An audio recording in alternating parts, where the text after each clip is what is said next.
Kembali lagi di Suara Robohan, Suara Perubahan.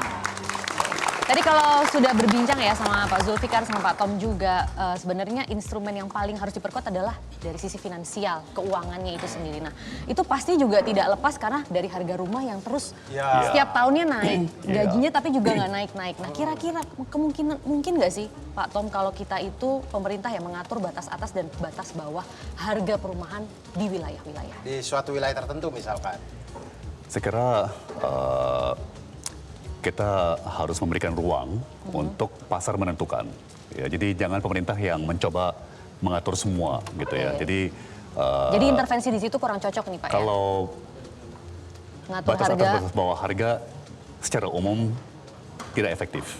Ya tidak efektif. Secara umum ya pengalaman di seluruh dunia itu justru bikin pasar menjadi sangat kaku. Ya. Jadi perlu ada keluasan, perlu ada fluktuatifnya gitu ya. Harus dikasih ruang untuk sedikit berfluktuasi.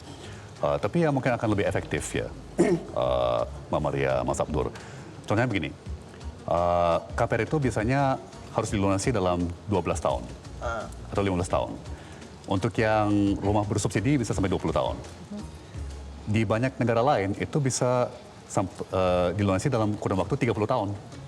Ya, jadi bayangin kalau misalnya nyicilnya 30 tahun, bukan 12 tahun, kan cicilan bulanannya akan berkurang banyak. Ya, jadi yang kita incar itu kan sebenarnya keterjangkauan. Ya, jadi kalau nilai rumah naik, tapi cicilannya turun, kan nggak masalah. Orang bisa menjangkau. Meskipun jangka waktunya lebih lama gitu, sampai 30 tahun, nggak apa-apa, itu memang terbukti lebih berhasil. Itu biasa. Ya, jadi itu contoh di mana kita kurang perhatian. Ya, di negara lain sudah bisa menyicil selama 30 tahun. Ya. Dan kalau kita lihat perkembangan sebuah keluarga, ya kan dari menikah sampai melahirkan, sampai anaknya keluar dari rumah, ya kan dan sebagainya itu kan 20 tahun. Ya, jadi agak cocok. Rata-rata kalau di Indonesia tuh belasan tahun aja ya, Pak ya? Betul, cuman kalau yang tidak bersubsidi, itu biasanya bank hanya mau kasih 12 tahun atau 15 tahun. Untuk yang bersubsidi itu biasanya cuma 20 tahun. Ya. Nah, kedua, tapi biasanya itu kan ada beberapa teman tuh yang kemudian takut kalau misalkan justru ketika jangka waktunya makin panjang, mereka makin takut ketika suatu saat mereka tidak bisa bayar lagi, misalkan tinggal taruhlah 30 tahun atau 20 tahun. Cicilan kurang 2 tahun lagi nih, tapi sudah tidak mampu bayar, mungkin entah apa yang terjadi, pekerjaan hilang atau apa. Nah, itu biasanya apa ditarik bank ya gitu-gitu ya. Nah, itu satu lagi perubahan paradigma yang diperlukan ya. Itu contoh di mana bank itu kita didik untuk menganggap itu risiko. Ya. Nah, sebenarnya sih itu bisa diselesaikan dengan semacam asuransi. Ya, jadi kalau misalnya dia kehilangan pekerjaan atau dia mengalami musibah yang kemudian membebankan anggaran keluarga, itu ada asuransinya. Baik. Ya. Kedua, perbankan dan sektor keuangan itu harus bisa mampu untuk istilah teknisnya refinance ya. Jadi mentukar guling. Ya, katakan ada KPR 20 tahun, ya kan, udah berjalan 12 tahun, tinggal 8 tahun, ya kan, ambil KPR baru yang 20 tahun, lunasinya lama, dapat waktu tambahan kan. Nah, jadi itu istilahnya refinancing ya. Jadi ambil KPR baru untuk melunaskan KPR yang lama, kemudian dan seharusnya kita bisa ya pakai sistem seperti itu. Banyak negara menggunakan sistem seperti itu ya, tapi sayangnya perhatian pemerintah belum sampai ke sana. Dan itu salah satu akar permasalahan kenapa ini nggak jalan. Oke, baik. Nah, mungkin juga yang membuat problem rumah ini agak complicated adalah di Indonesia tuh mindsetnya tuh kan orang harus punya rumah. Sehingga developer atau memang penjual-penjual itu ya memang yang ngejualnya ya rumah. Sementara kalau yang kita ada lihat halaman, yang ada garasi rumah satuan gitu ya paling tidak. Kan kita dari SD kalau gambar rumah kan begitu kan. Belakangnya ada sawah, depannya ada halaman, ada bebek-bebek. Nggak ada kan rumah yang kita buka jendela terus lantai di bawah nggak gitu ada tuh kan. pikiran kita yang Sementara rumah kalau di bawahnya ada rumah orang lain gitu. Kalau di luar negeri, di negara-negara Asia yang sudah maju juga biasa loh tinggal di apartemen yang multi tingkat, kemudian ada ruang bersamanya dan lain sebagainya, dan itu suatu hunian yang juga eksklusif, harganya juga nggak murah gitu loh. Nah, apakah itu juga yang membuat itu kendala masalah perumahan di Indonesia tidak teratasi dengan baik, Pak Zulfikar? Iya Mbak Maria, jadi memang kalau kita lihat mayoritas masyarakat kita itu memiliki imajinasi rumah yang sangat konservatif. Dalam arti rumah itu harus ada halaman, ya Iya, kan, harus ada garasi ada dan pohon sebagainya. nangka di depan. Ya benar. Ada gunung di belakang, gitu. Sungai dan sebagainya gitu ya.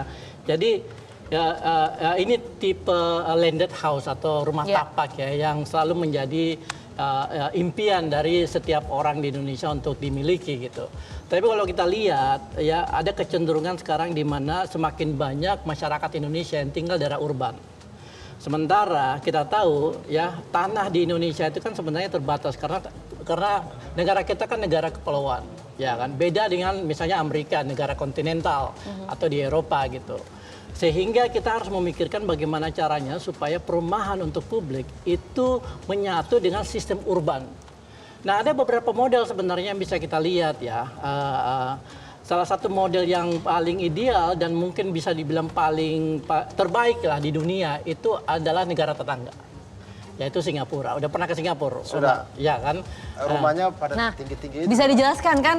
Pak Zulfikar dari NTU nih, cocok nih seperti Kayaknya di itu. Singapura tuh orang yang rumah punya halaman kayaknya kaya banget kayaknya. Oh, sangat kaya, sangat Iya, kaya. Dan soalnya itu nggak- kayaknya halaman mungkin susah banget di sedikit sana. sekali ya. Dan biasanya Pak, ya? orang Indonesia tuh yang punya. Oh iya. Tuh. Main kelereng sampai beli halaman di Singapura ya. Oke, tapi gini, ya Singapura ini punya sejarah kebijakan perumahan yang menarik ya. Sebenarnya kan dimulai sejak era British ya, era apa namanya pemerintahan Inggris yang kemudian diteruskan oleh pemerintahan Lee Kuan Yew. Tapi kemudian ketika Lee Kuan Yew mengambil alih apa namanya kebijakan perumahan ini, dia merombak habis ya. Di mana peran negara itu sangat sentral di dalam pengelolaan dan apa namanya pembangunan dan penyediaan rumah publik untuk masyarakat di Singapura. Sekarang kalau kita lihat, Singapura itu adalah salah satu negara dengan tingkat kepemilikan rumah paling tinggi di dunia, 93%. 93% orang di Singapura punya rumah, ya. Dan 95% dari orang yang punya rumah ini tinggal di rumah tingkat, rumah susun, ya. Yang Jadi hunian layak saja sudah bukan rumah konservatis betul, gitu betul. kan? Yang mereka sebut sebagai HDB, House and Development Board. Seperti ini gitu ya, Pak Zulfikar ya, tadi yang ditanyakan. Iya.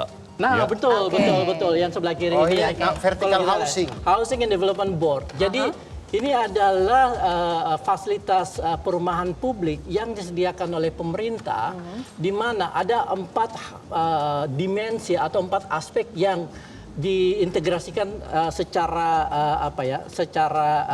solid gitu. Pertama, aspek institusi, aspek lembagaan, dan kita tahu di Singapura itu ada satu lembaga pemerintah yang sangat powerful mengelola perumahan di Singapura, namanya Housing and Development Board (HDB). Itu agensi ini dibangun oleh Lee Kuan Yew. Yang kedua adalah aspek finansial. Jadi HDB itu juga menyediakan fasilitas kredit. Baik. 20 sampai 30 tahun.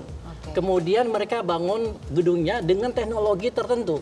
Oke. Sangat standar, dan terakhir itu aspek komunitas. Oke. Jadi mereka bangun juga komunitasnya. Jadi orang tinggal di sana itu merasa bagian Asik. dari sebuah masyarakat, Asik dan bagian seru. dari neighborhood yang ada di situ. Dan Ada harganya juga pasti bisa komunitasnya. lebih murah daripada rumah konservatis. Pasti. Betul begitu kan, Pak Pasti. Tom ya? Kalau sebidang tanah bisa menopang 18 Beberapa tingkat, hunian.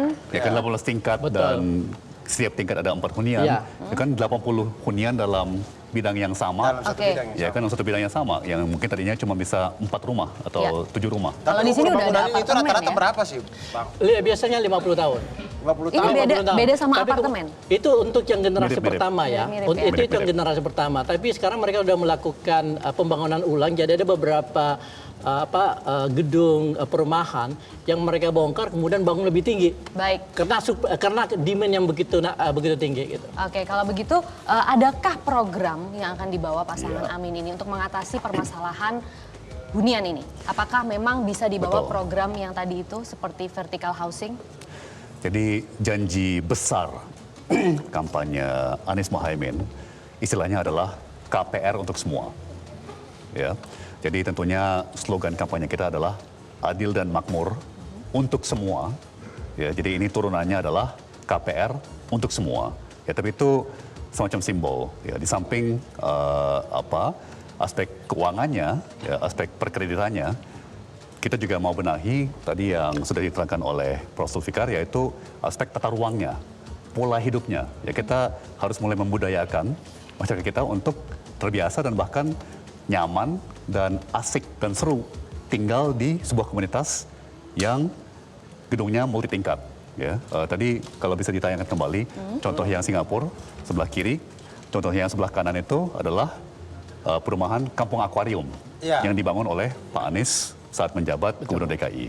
Ya, itu sifatnya 4 tingkat.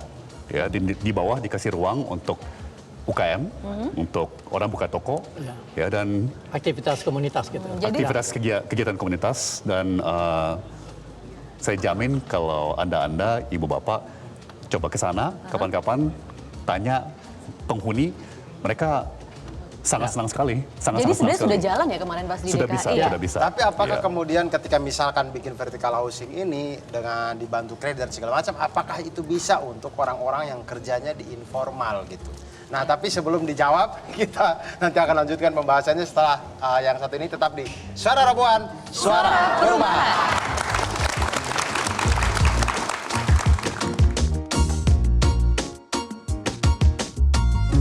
Jelajahi cara baru mendapatkan informasi. Download Metro TV Extend sekarang.